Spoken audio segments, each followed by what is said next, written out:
more than 50% vote in socialism. They want free shit, and they want other people to pay for it. And I will keep hounding women because they consistently vote left. They consistently vote to increase the size of the state. They consistently vote to undo the thousands of years that Western civilization has fought, enslaved, and died for by the billions to have us be free of a government. I will shame them and bring it up because they vote. And if they want to be treated like equal, I am treating them like an equal. Say, hey, stop feeling with your fucking emotions. It could be because of actual evil that he's just lazy. He's a deadbeat dad. Usually they just don't stick around. Some guys will stick around, and if it becomes too much for them, they'll split and leave, which is evil. Again, lazy. They don't want to raise their children. But a lot of times, when a guy leaves the family, it could be the mom's insufferable. The wife is insufferable. And the way this confusion and what your father said, I think it was what your father said, I wish I had my own family. Did it dawn on you may not be his kid? You may not, that happens too. Maybe he got cucked. And so I'd say I wouldn't necessarily say that even that's evil once you find out that's not your kid. Bye. But if it is your kid and the guy just can't handle it anymore, then that's laziness, that's evil. But yeah, as for why did your dad or your mother's first husband go cheat on? Well, that's male nature. It's up to men to control that. Say, hey, I love my family, I love my wife. I'm not going to do that, even though every genetic code within me is screaming to go and bang as many chicks as possible. So is that evil? No, the genetic part isn't evil. But if you have a family, you shouldn't do that. That would be bad. That would be evil. But not laziness evil, genetic evil. If that makes any sense. I mean, I'm not saying it's right or wrong. What I am saying is trying to give you the explanation. It's genetic. The way that college is marketed is really, it would be considered consumer fraud in any other industry.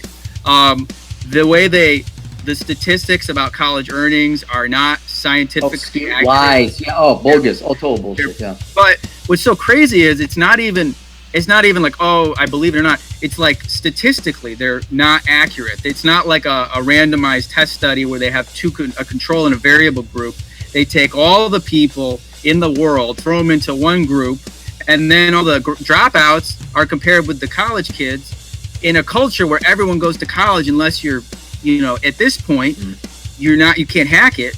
And then they draw the correlation backwards, and that's not evidence. So one of the things I've started to do, at least in the videos, if you watch them, is I want to give these kids in the videos a legal argument about underemployment, about the debt load, but also about the earning statistics, so that they can see that those figures are misleading.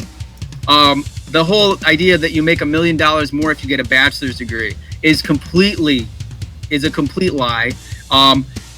It, first of all, is skewed because of all the billionaires out there who happen to go and get a BA. Right, mean versus median when they pull those data.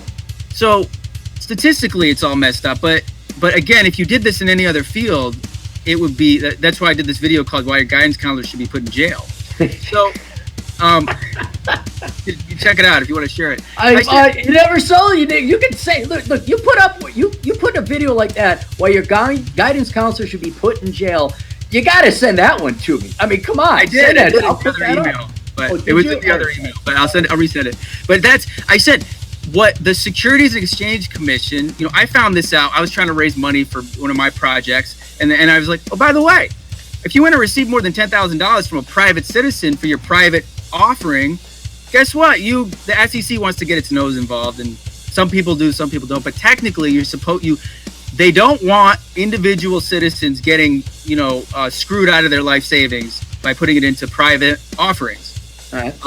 So you're supposed to, disclose everything to the SEC, and then there have to be accredited investors, meaning they have a certain net worth and a certain sophistication so that they're not going to blow all their money. And also you have to disclose all the risks, and it's to protect people, ideally.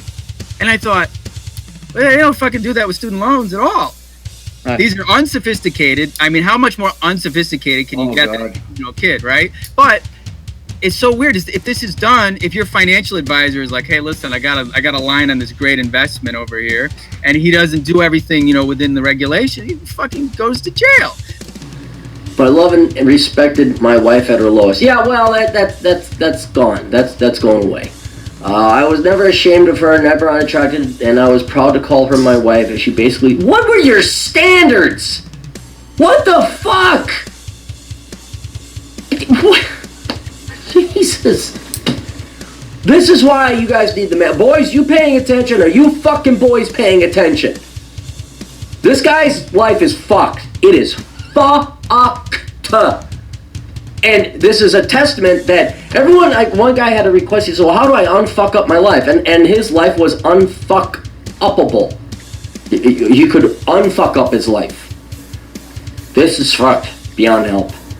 This is the only lesson that other people are going to get from this is never get in this position because there is no coming back from this. You might get your shit back together by the time you're 55 and your son is completely off of alimony or not alimony, child support. I just, you know, that divorce, and you know, girls start 70% of divorces and half the marriages end in divorce. Well, you know, go to Vegas, you have better odds. Oh, shitty future. This is a big one why I don't have kids. Did you girls all vote Democrat? You know, like to raise taxes and to tax production and tax and punish excellence, and then to have the government replace the men in every function and capacity, be it a father, husband, giving government checks to all the single mothers, and having free education and free housing and free Obama phones. Did you vote for that? Because, you know, it's really hard for us to take care of a family and provide for a family when our tax rate is 40% state and federal and Lord knows what local, you know. So if half our money is taken away because you cared more about other people's children than our own, well, then we're not going to have children. We can't afford the children, frankly.